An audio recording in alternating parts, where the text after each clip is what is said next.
Good morning, everyone. Welcome back to the show. My name is Danny. I'm your host today, and this is a solo episode. Today, I'm focused on giving y'all an update of what about 10 weeks post shoulder surgery recovery is looking like for me. If you've missed the previous episodes of what shoulder surgery has been like in terms of expectations versus reality, I will link those podcast episodes in the show notes or description box below. So make sure you check those out if this is your first episode listening. Okay, so almost 10 weeks. It'll be 10 weeks on Wednesday, and I'm recording this on a Monday. It'll be published on a Tuesday morning at 6 a.m. Just so y'all know, we're really making it a habit this year of making weekly posts and publishing podcasts at 6 a.m. on Tuesdays this year.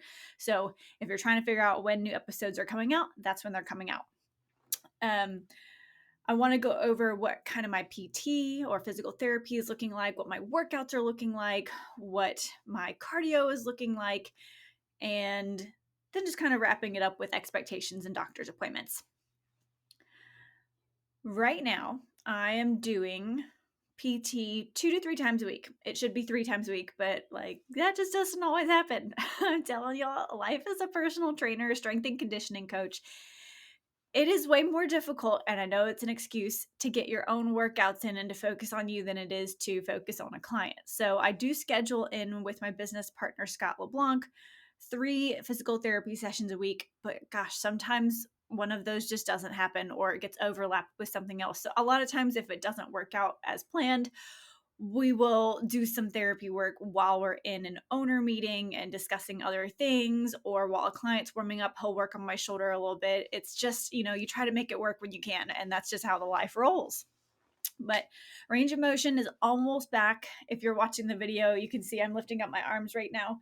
I've not warmed up at all this morning. I've done 15 minutes of cardio on my elliptical, so my passive range of motion is pretty darn good. It's about where it needs to be, especially after it's been worked on for about 30, 45 minutes. But right now it's a little stiff, so I can get it up there, but not fully up there unless I flare my rib cage or arch my back. But we're getting there. We're getting there. It's definitely feeling like my shoulder is more attached to my body again, which is, really nice and preferably normal. So that's been good. In terms of strength, slowly but surely, right? It's I've built myself up now. And so instead of just passive range of motion, right? I told you guys after that last episode that we were moving into physical therapy, active range of motion, little bit of banded resistance work. So in addition to the little bit of banded resistance work, I've also done some like body weight TRX row work, almost vertical, not a steep incline. And then last week I was lifting a whopping 3-pound dumbbell. And then this past week I lifted a 5-pound dumbbell just for like some dumbbell bench press, for some single arm dumbbell row. So I'm kind of going up by a couple pounds each week. It's still pretty tired after doing like 3 sets of 10 of those 3 to 5 pound weights. So I'm improving, but it's very, very slow. So I can like hold or do a carry with 10 to 15 pounds for, like using it for split squats or something like that. So I can actually pick up a 45-pound barbell. Granted, I'm using mostly my left side, but I can hold it. So that's encouraging. We're getting there. I don't feel like I'm so reliant on other trainers in the gym to move weights around for my clients anymore. I'm kind of getting back into the groove of things. I figured out the ways to use my left arm mostly and kind of my right hand to guide weights if I'm moving them on or off a rack, something like that. So still taking it really easy, but slowly but surely we're getting back there. So my expectation in that realm is I will continue lifting that 5-pound weight this week, and maybe towards the end of the week, if I feel like I'm making progress or if it's not hurting, then I will probably move to an 8-pound dumbbell and kind of see how that looks with the row or the press. And then maybe in a week or two, move from the 8 up to the 10. And then another week or two, move from a 10 to a 12. Y'all see where I'm going with this, like adding just a couple pounds each week.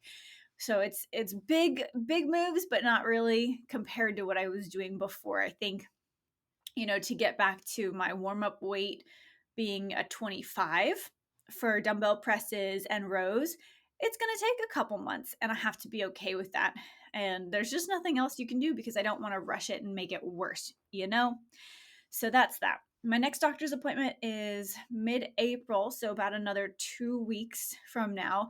I'm hoping that that's probably the last one I'll have. I could be totally wrong. Maybe I'll have another one after that in like, another 6 weeks or 8 weeks or 12 weeks.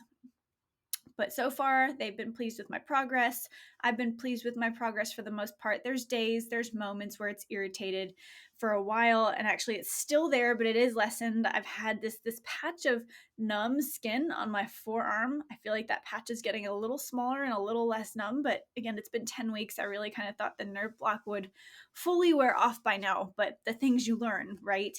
Apparently your nerves grow back at the rate of about 1 millimeter a month. So not very fast. So maybe that's why. But hopefully that'll be really gone completely in a couple of weeks, and my arm will be back to fully feeling everything. So that's where we're at with that. Nutrition hasn't changed much.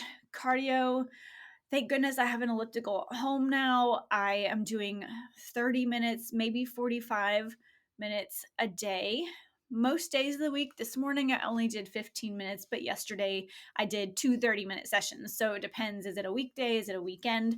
Did I, wake up to my alarm, or did I wake up before my alarm? Like, where are we at with that? So trying to get in addition to my 3 physical therapy sessions a week, aiming for about 5 to 6 days a week of 30 minutes of cardio, just low intensity, steady state, trying to throw in a little bit of moderate intensity intervals in there as I feel the energy for it and to switch things up. And then aiming for 2 to 3 workouts a week, but goodness gracious, those are harder to come by than you might expect when you work at a gym and you own a gym and you pretty much live at the gym. Somehow it just doesn't, your own workouts just don't always make it in. They just don't. So trying to make that a bigger priority, but I think the priority has to be physical therapy over workouts right now. So my focus is on the physical therapy, and if I can get in one workout during the week and one workout on the weekends, that just has to be the way that it is for now. That's just the phase of life I'm in, and to get the other work that I want to get done, to be able to do a little bit of travel, to hang out with my husband at home, and to just relax at home. Something's got to give, So I hope that gives you guys a little bit of an understanding of where somebody might be, or where you might be if you are 10 weeks post a shoulder surgery or another kind of surgery, and helps manage your expectations a little bit. Just to give you guys a heads up, next week is going to be another Quick Tip Tuesday nutrition episode.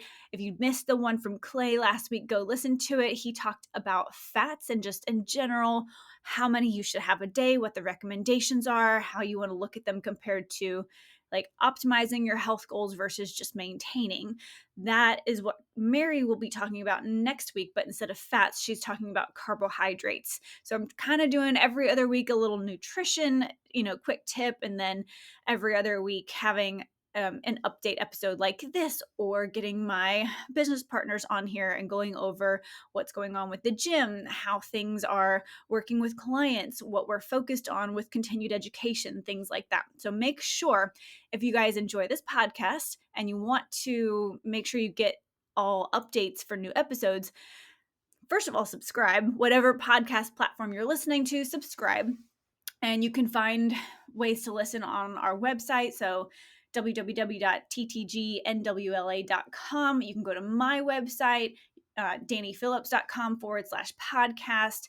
You can also text the word podcast to this number, 833-432-2161, and we will notify you guys every time a new episode is published. So there's lots of different ways. You can follow us on social media, at TTG Sports Performance or at Danny Phillips. Lots of different ways to find the podcast info. And then last but not least, if you love this information, specifically focusing on nutrition and lifestyle health, and you want more than just one podcast episode a week, then I'm going to encourage you to join our Tell Me What to Eat Club. It is a membership site. You can choose a $5 a month or $10 a month tier, and we will put up about 1 to 2 posts a week. Maybe it's a podcast episode. Maybe we're answering somebody's question. Maybe we're putting up a meal plan or a recipe. So it's just more goodness like this, just more frequently.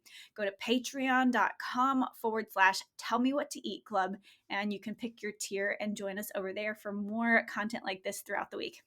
That's going to wrap us up for today. We will talk to y'all in the next episode. Bye for now.